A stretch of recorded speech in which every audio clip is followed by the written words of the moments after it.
Damai sejahtera Allah yang melampaui segala akal, itulah yang memelihara hati dan pikiranmu dalam Kristus Yesus Tuhan kita. Amin. Shalom adik-adik sekolah minggu yang dikasihi oleh Tuhan kita Yesus Kristus. Semoga kabar hari ini adik-adik semua dalam keadaan sehat, sukacita untuk menerima firman Tuhan yang akan kita dengarkan pada minggu hari ini.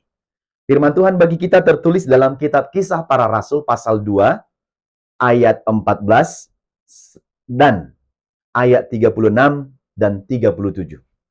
Kisah Para Rasul 2 ayat 14 dan ayat 36 dan 37. Amang akan baca bagi kita semua demikian. Maka bangkitlah Petrus berdiri dengan ke-11 rasul itu. Dan dengan suara nyaring ia berkata kepada mereka, "Hai kamu orang Yahudi, dan kamu semua yang tinggal di Yerusalem, ketahuilah dan camkanlah perkataanku ini. Jadi seluruh kaum Israel harus tahu dengan pasti bahwa Allah telah membuat Yesus yang kamu salibkan itu menjadi Tuhan dan Kristus." Ketika mereka mendengar hal itu, hati mereka sangat terharu.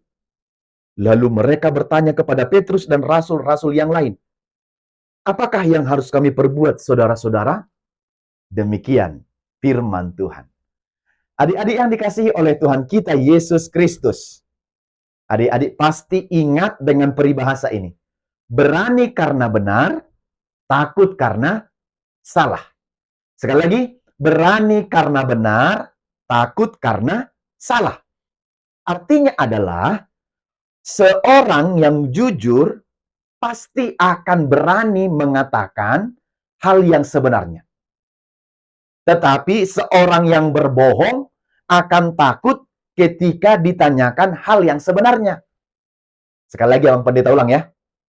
Seorang yang jujur pasti akan berani untuk mengatakan hal yang sebenarnya. Tetapi seorang yang berbohong akan takut ketika dinyatakan hal yang sebenarnya.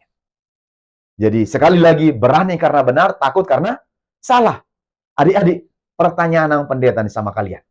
Siapa di sini yang berani mengatakan yang benar? Siapa di sini yang berani mengatakan yang benar? Coba tunjuk tangan dan sebut namanya. Berani nggak menyatakan kebenaran? Berani nggak menyatakan yang benar kepada temanmu, kepada siapapun dia? Harus berani. Karena harus seperti itulah anak-anak Tuhan. Sebagai anak-anak Tuhan, pasti harus bisa. Karena Tuhan menolong kita untuk mengatakan yang benar kepada semua orang. Nah, adik-adik, itulah yang kita lihat dari diri seorang yang bernama murid Tuhan Yesus. Yang bernama siapa? Petrus. Simon atau Petrus. Ya, sebelum Yesus mati, siapa yang masih ingat bagaimana sifatnya Petrus itu? Dia adalah orang yang menyangkal Tuhan Yesus. Sebelum ayam berkokok 3 kali, engkau akan menyangkal aku, katanya. Datang Petrus bilang, "Gak mungkin Tuhan, aku kan sayang samamu," katanya. "Aku kan kemana kau pergi, aku ke situ Tuhan. Kemana kau pergi Yesus, aku turut ke situ, gak bakal kutinggalkan kau," katanya. Tetapi ketika Yesus ditanyai hendak mau disalib sama mahkamah agama dan orang-orang Farisi itu ditanya. Lalu dia pergi ke halaman.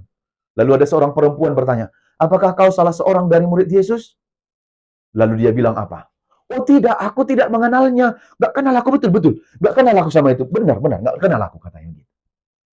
Ternyata dia yang menyangkal Tuhan Yesus. Dia yang merasa tidak mengenal Tuhan Yesus.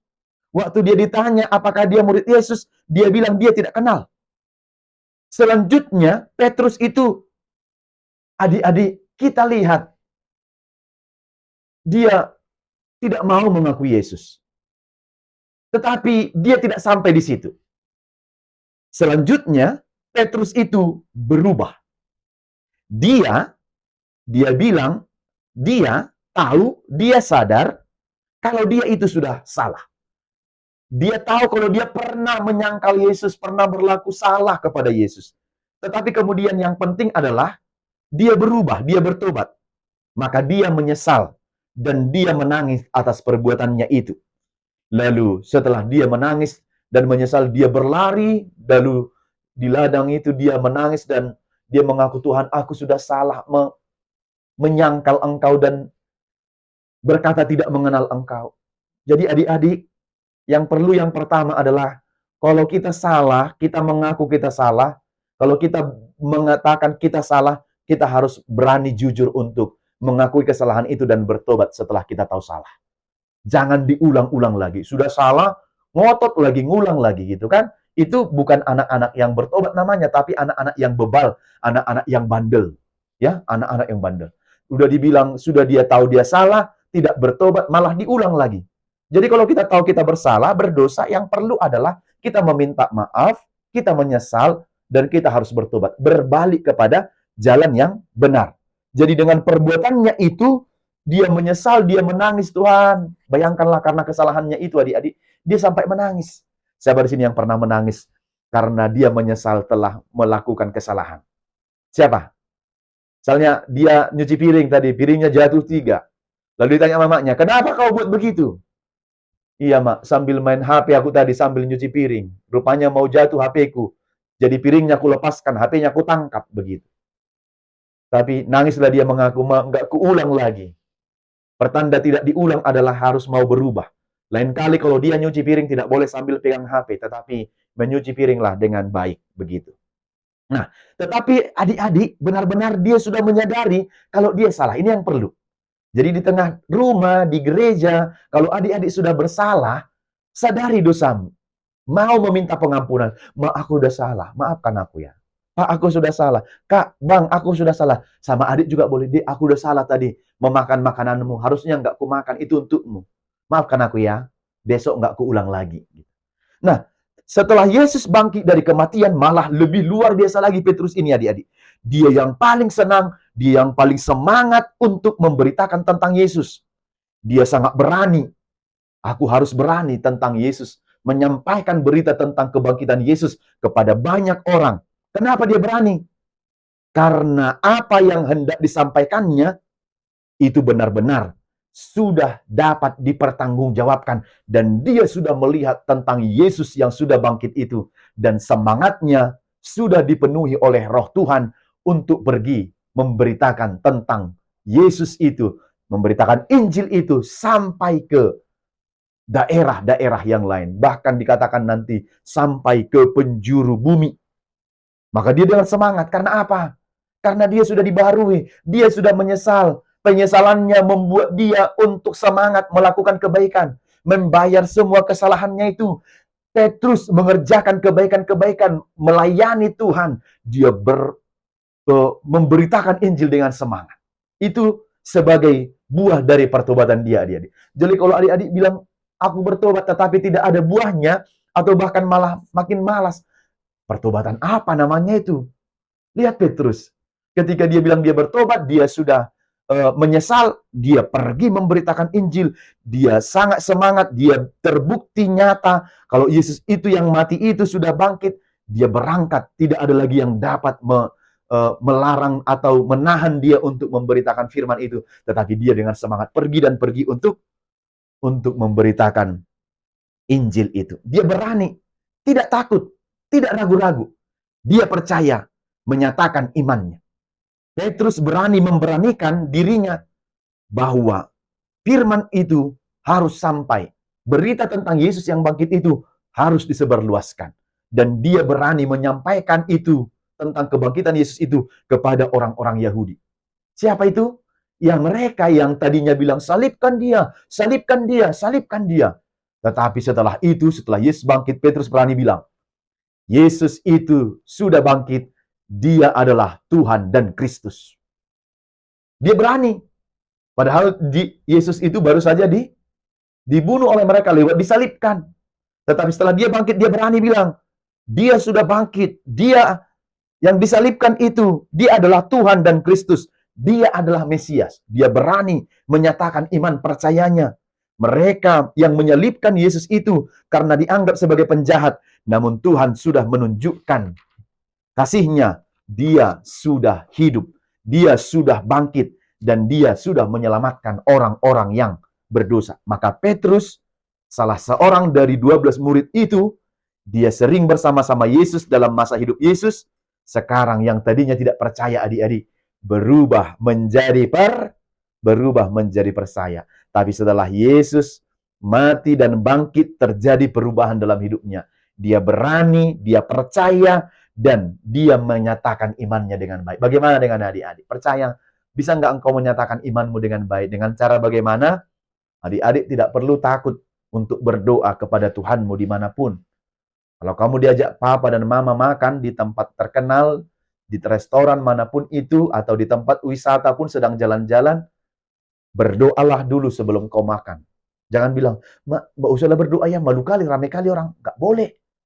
Adik-adik harus berani menyatakan dan menyaksikan Yesus dalam hidupmu, lewat engkau menyerahkan hidupmu dan berdoa kepada Tuhan Allah. Nah, dia berani, dia bilang Yesus adalah Tuhan dan Kristus. Jadi Petrus itu juga mengajak supaya orang mau mendengar firman Tuhan dan mau bertobat. Kalau ada orang yang bilang kematian Yesus itu adalah kebodohan, salib itu adalah kebodohan, itu tidak benar. Karena Yesus itu sudah bangkit dari antara kematian. Jadi Yesus itu adalah Kristus, dia adalah Tuhan. Dia bilang ke orang-orang yang mungkin juga ikut menyalibkan Yesus itu, salibkan dia, salibkan dia. Tapi Petrus bilang, ingat, Yesus itu adalah Tuhan dan Kristus. Dia sudah bangkit. Jadi Petrus tahu. Ya, tahu nggak? Karena melalui peristiwa itulah Yesus disebut sebagai Kristus. Dia menjadi Tuhan dan dia menjadi Kristus melalui proses penyaliban Yesus itu. Ternyata hati mereka sangat terharu, adik-adik.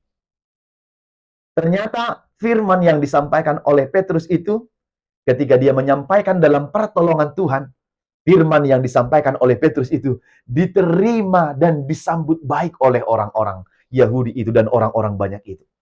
Kita kira tadi hati mereka masih bebal kan, masih bertahan pada pendirian yang nggak mau. Tetapi mereka ternyata menerima dan sangat terharu. Ternyata mereka ikut berbalik dan ikut bertobat. Mereka percaya kepada rasul-rasul itu dan kepada Tuhan Yesus. Mereka bilang, karena itu, apa yang harus kami perbuat, saudara-saudara? Kalau kami betul-betul mau bertobat, kalau kami mendengarkan firman-Mu, dan apa yang kamu sampaikan, bahwa Kristus itu adalah, bahwa Yesus adalah itu Tuhan dan Kristus, apa yang harus kami perbuat? Petrus bilang, bertobatlah dan ikutlah jalan Tuhan Yesus. Bertobatlah dan hendaklah kamu masing-masing memberi diri dibaptis. Sebab orang yang sudah dibaptis, adik-adik, itu berarti dia sudah menyatu dalam kematian dan kebangkitan Kristus. Kita adalah punya Kristus, kita adalah miliknya, dan Kristus adalah milik kita, kepunyaan kita. Kita percaya kepadanya. Jadi yang dibilang Petrus, apa yang mau kami lakukan? Kalau kami betul-betul bahwa Yesus itu adalah Kristus dan Tuhan, yang pertama kamu harus bertobat, yang kedua berilah dirimu untuk dibaptis. Karena ketika kita sudah dibaptis, kita sudah menyatu dengan Kristus itu dalam mati dan bangkitnya. Jadi adik-adik semua ini yang sudah dibaptis, kita sudah milik Kristus. Nah, oleh karena itu, yang luar biasa yang kita lihat, sekali lagi mereka mau berubah dan bertobat dan memuji Tuhan dalam hidup mereka. Apa yang mau disampaikan firman ini bagi adik-adik semua? Yang pertama adalah, jadilah anak-anak yang berani. Kalau kita benar, kita harus berani. Berani berkata benar. Berani bertindak benar. Jangan takut menyatakan kebenaran. Anak-anak Tuhan harus berani menyatakan kebenaran. Jangan suka berbohong. Kalau berbohong, Tuhan melihat kita itu pembohong. Dari atas sana, dari tempatnya bilang, kau pembohong, bukan begitu yang sebenarnya. Siapa di sini yang suka berbohong? Bohong, itu dosa. Bohong, itu dosa. Bohong, itu dosa. Anak Tuhan tak boleh bohong. Jadi harus menjadi anak yang berani menegur yang salah, berani menegur yang jahat, dan berkata selalu benar. Yang kedua, adik-adik, anak yang selalu mau berubah. Harus mau berubah. Jangan bandel terus, jangan nakal terus, jangan jahat terus. Harus mau berubah. Kalau adik-adik sudah mendengar firman Tuhan, nasihat papa dan mama, pengajaran dari guru, harus mau berubah. Kalau begitu terus, nggak berubah namanya itu. Berarti anak-anak bebal. Jadi anak-anak, jadilah anak-anak yang mau berubah. Seperti Petrus itu tadi kan, dia memiliki perubahan. Anak-anak sekolah minggu pun begitu. Ada perubahan dari hari ke hari. Kemarin bandal, hari ini sudah harus baik. Kemarin melawan orang tua, hari ini tidak boleh lagi melawan orang tua. Berubah. Jadi tidak terus begitu. Dia sudah gereja, dia sudah berdoa, dia sudah membaca Alkitab, membaca firman Tuhan. Ternyata tidak ada perubahan. Tetap bandel, tetap melawan, tetap main game terus. Nggak ada waktunya. Mamanya manggil aja tidak diperhatikan oleh dia. Itu namanya bebal. Itu bukan anak-anak yang mau berubah. Kalau anak-anak yang mau berubah itu, pasti dia mau semangat untuk melakukan perubahan itu dalam hidupnya. Yang ketiga dan yang terakhir adalah anak-anak yang menjadi saksi Kristus. Adik-adik, kita harus bersaksi seperti Rasul itu. Saksinya bagaimana? Menyaksikan kalau aku ini adalah anak-anak Tuhan Yesus. Kalau orang berdoa, saya berdoa. Saya berani menegur yang jahat itu sudah bagian dari adik-adik menyaksikan Tuhan Yesus Kristus. Karena Yesus tidak suka dengan anak-anak yang berkelahi,